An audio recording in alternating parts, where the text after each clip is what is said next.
தமிழக பாரதிய ஜனதாவின் தலைமையகமான கமலாலயத்தில் எச் ராஜா செய்தியாளர்களை சந்தித்து வருகிறார். அதன் நேரலையை பார்க்கலாம். சித்தாந்தம் பேசுறவர் ஜனநாயகவாதியாகவோ அமைதி விரும்புவராகவோ இருக்க முடியாதுங்கிறதுக்கு இன்றைக்கு நாடு முழுவதும் இந்த கம்யூனிஸ்டுகளுடைய கொலைபாதக செயல்கள் நமக்கு உதாரணமாக இருக்கிறது. அந்த கொலைகார சிபிஎம் அதே மாதிரியா உமர் ஹாலித்துங்கிற ஐஎஸ் அமைப்பினுடைய மாணவர் பொறுப்பாளரை டி ராஜாவினுடைய மகள் ஜவஹர்லால் நேரு யூனிவர்சிட்டியில் பாதுகாத்து வைத்திருந்தார். அவருக்கு எதிராக உமர் ஹாலித்துக்கு எதிராக பிடிவாரண்ட் இருந்தது. கடைசியில் நீதிமன்ற உத்தரவின் பேரில் அவர் எங்கே சரண்டர் ஆனார்? ஜவஹர்லால் நேரு பல்கலைக்கழக வாயிலிலே காவல்துறையிடம் சரண்டர் ஆனார். இந்த ஜவஹர்லால் நேரு பல்கலைக்கழகத்தில் எழுப்பப்பட்ட தேசவிரோத செயல்களுக்கு ஆதரவாக போனது யார்? இதே மர்டரர்ஸ் பார்ட்டியினுடைய ஆல் இண்டியா செக்ரட்டரி சீதாராம் யெச்சூரியும் டி ராஜாவும் ராகுல் காந்தியும்.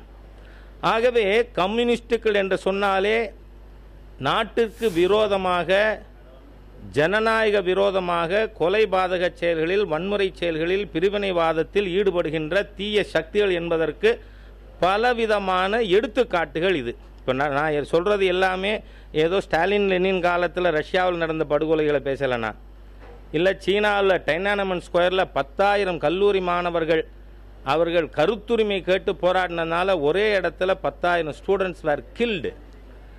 அந்த கொலைபாதக செயல் இல்லை, இங்கே கம்யூனிஸ்ட் பார்ட்டி ஆஃப் மர்டர் செய்து கொண்டிருக்கின்ற படுகொலைகள். ஆனால் எனக்கு என்ன வருத்தம்னு சொன்னால், ஏதோ உத்தரப்பிரதேசம் தாத்ரியில் ஒரு அக்கல்லக்குக்காக விவாதங்கள் நடத்திய வீறு கொண்டு எழுந்த கூச்சல் போட்ட சக்திகள் இப்போ எங்கே போச்சு? ஏன் சுஜித்துக்காக இங்கே இவர்கள் பேசலை? ஏன் இப்போ மார்ச் 15ஆம் தேதி நடந்த கம்யூனிஸ்ட் வெறி தாக்குதலை பற்றி யாரும் பேசுறதில்லை? அப்படின்னா எனக்கு என்ன புரிதல்னா, இந்த தேசத்தில் செக்குலரிசம்ங்கிறதே முஸ்லீம்கள் பாதிக்கப்பட்டால் கண்டிக்கணும், ஆனால் ஹிந்துவை கொன்னா கூட அதை ஆதரிச்சுட்டு வாய முடின்னு இருக்கணும். மௌனம் சர்வார்த்த சாதம். ஆகவே இவர்களோடு எனக்கு இந்த மக்கள் நல கூட்டணியை அறிவித்த காலத்திலே நான் தெளிவாக சொல்லியிருந்தேன்.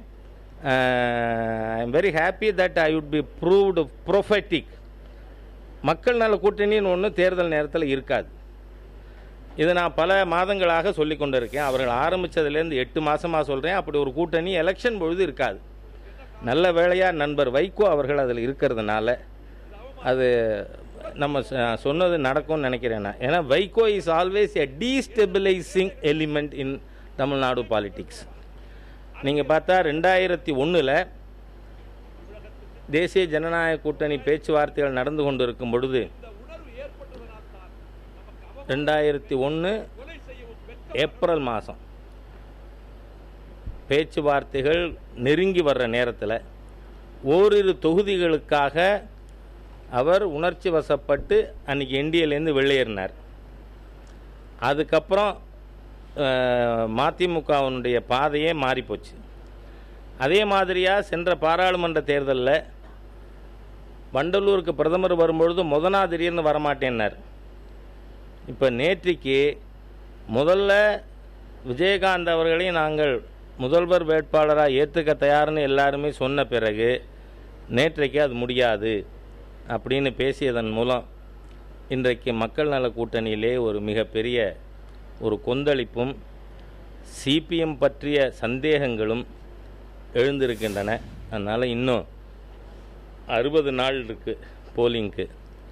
இன்னும் 30 நாள் இந்த மக்கள் நல கூட்டணி தாக்கு பிடிக்காது. அது நல்லது தான் ஒரு விதத்தில். ஜனநாயக விரோத மக்கள் விரோத கூட்டணி ஒன்று தமிழ்நாட்டில் இல்லாமல் இருக்கிறது தமிழ்நாடு பாலிட்டிக்கு நல்லதுன்னு நினைக்கிறேன். நான் ஒரு முக்கியமான கருத்து ஒன்று நான் விவாதத்தின் பொருட்டு, அது ஏதோ இன்னைக்கு ஒரு நாளுக்காக இல்லை. தமிழகத்தில் கடந்த 3 ஆண்டுகளில் 81 ஆணவ கொலைகளாக இப்போ புது வார்த்தை அதுக்காக தமிழில் இப்போ உபயோகத்தில் வந்திருக்கு. நடந்திருக்குங்கிறது மாத்திரமில்லை,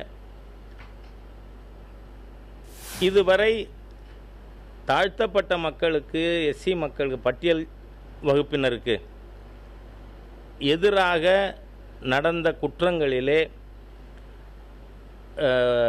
கன்விக்ஷன் ரேட்டு நேஷ்னல் ஆவரேஜை விட கம்மியாக இருக்குது.